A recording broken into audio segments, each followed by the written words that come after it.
አልኮል እንደ ምግብ መፈጨት ረጅም ጊዜ አይፈጅም። በቀጥታ በጨጓራና በትናንሽ አንጀት አማካኝነት ወደ ደም ስር ይገባል። በባዶ ሆድ ከሆነ አልኮሉ በጣም በፍጥነት ወደ ደም ስር ይቀላቀላል። ምግብ ከተበላ ስቡና ፕሮቲኑ አልኮሉ ወደ ደም የሚገባበትን ፍጥነት ይገተዋል።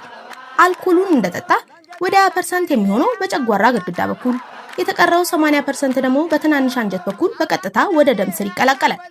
አልኮል የተቀላቀለበት ደም በሰውነት ውስጥ መዘዋወር ይጀምራል። ደም ደግሞ ወደ ሁሉም የሰውነት ህዋሳት ክፍሎች ልብ፣ ሳምባ፣ አንጎልና ጉበት በአንድ ጊዜ ይሰራጫል።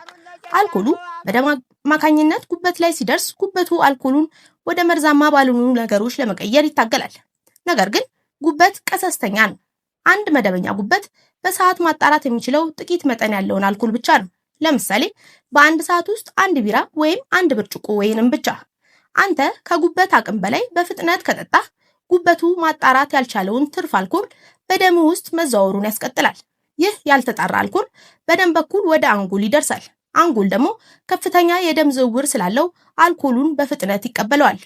አልኮሉ አንጎል ውስጥ ሲገባ የነርቭ ሴሎች ግንኙነትን ያዛባል።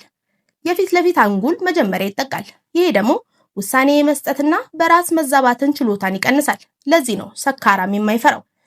ሴረብለም በመቀጠል እንቅስቃሴና ሚዛንን የሚቆጣጠረው ክፍል ይረበሻል። ለዚህ ነው መወላገድ የሚመጣው።